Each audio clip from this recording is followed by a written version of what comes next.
Hi,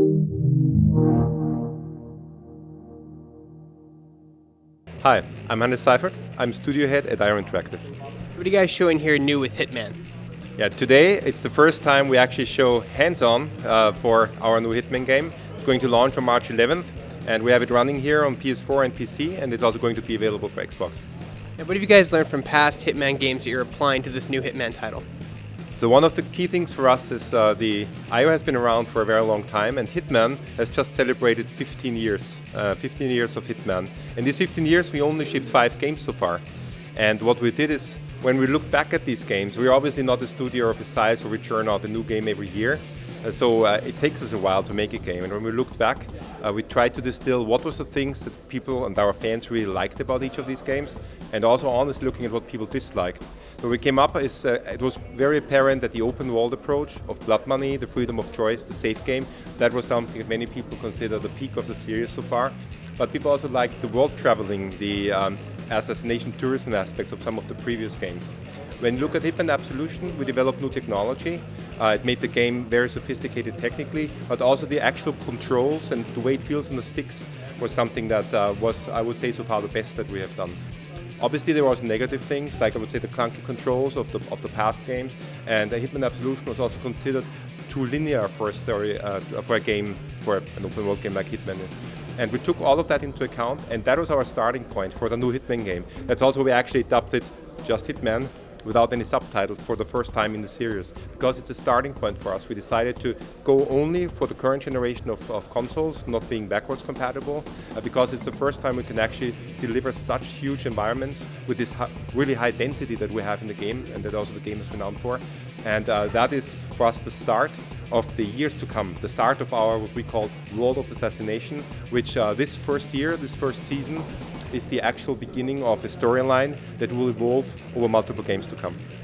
So in this Hitman game, it's all about tackling an objective how you want to. How does that work as a game? How does that work in the game with so many mechanics and so many AI reactions you have to deal with simultaneously? That's one of the core things in a Hitman game, is that it's I call it a procedural game, a systemic game. So we don't predetermine what the AI does, where it goes, and so on. We predetermine the reaction it has, depending on the class it is and depending on the knowledge it has, whether it's a civilian or a target. Or, every character that we have in the game and in our current biggest levels, we have 300 fully simulated AI entities. That means they're on all the time, no matter whether you look at them or not. They do their stuff, they modify the level, they have their stories, they meet other AI, and they have interactions with them. And you can actually play around with that. You can interact with that. So concrete examples are like a civilian, when they find a gun at a party like in Paris, then obviously they will react to that, and they will fetch a security guard. The security guard will actually take the gun, will deliver it to a vault in the building. Could be something else, doesn't have to be a gun, it could be a bomb, it could be a trap.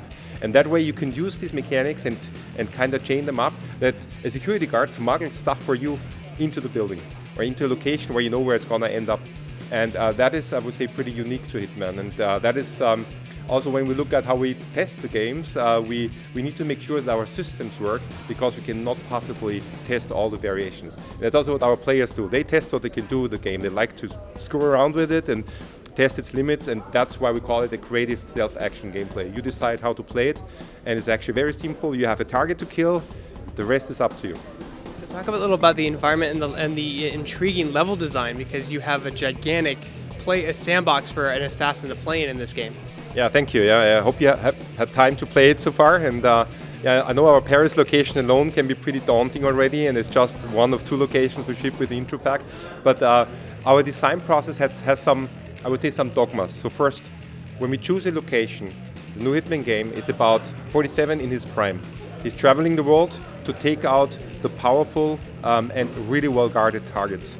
That means locations need to fit this environment. So they are, by definition, perhaps a bit more urban, more modern, like Paris, this secluded VIP fashion event, where in the background there is a highly guarded organization selling secrets to the world's governments.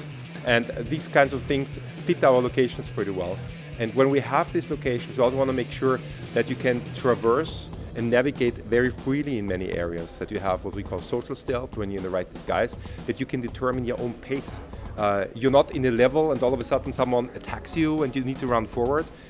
you can be there for hours and just putter around with the AI and try to set up an elaborate trap without ever being bothered by someone. But when you draw a gun or when you go into a restricted area, obviously the AI will react to you. And the other thing is that we are really keen on making sure we don't create dead ends. So when you run somewhere, when you do something, that you don't have to go all the way back or are trapped in a dead end. We call it a bit our cheese level, a Swiss cheese level design with holes across everywhere. So when you go somewhere, there could be a window or could be a banister you can get out, or a door, or there's another way around the corner to hide, to break the line of sight, to find into disguise and so on. These are, I would say, the high-level guidance that we have for our level designs. Now, the games are designed to be played multiple times, multiple different ways. Yes, so one, I would say almost tagline we use is when you hit the target once, you just scratch the surface. And as a matter of fact, if you had time playing it today, you will see when you play it once, you see like, 5% of the content, right? Depending on what kind of path you choose, of course, right?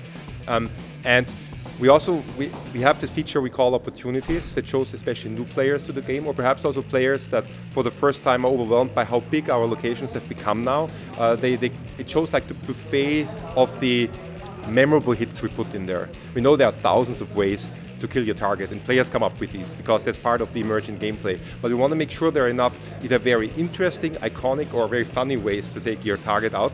And this opportunities helps you if you decide to keep that on. It helps you to guide you to these opportunities. It doesn't tell you press this button to kill this person, but it shows you, okay, this is where you could end up, or that is where you can end up. And then you can decide your favorite playstyle. May it be action, stealth, puzzle, adventure. Yeah, that's how we try to guide. And when does Hitman come out? So we start March 11th on all platforms. We have a beta before that, 1 month earlier, on February the 12th, coming first to PlayStation 4, on February the 19th, coming to PC. And from March 11th on, every month we'll add locations. So in April we'll add Italy, in May we'll add Morocco, and over the course of the year, every month we'll add more locations and more content to play. And that's the promise, that we do big additions every month, and we have live content in between. And the minimum we'll add is locations that we promised already: Thailand, the US, and Japan. But our ambitions go a bit beyond that, but we need to make a promise, and then we work hard to actually over-deliver.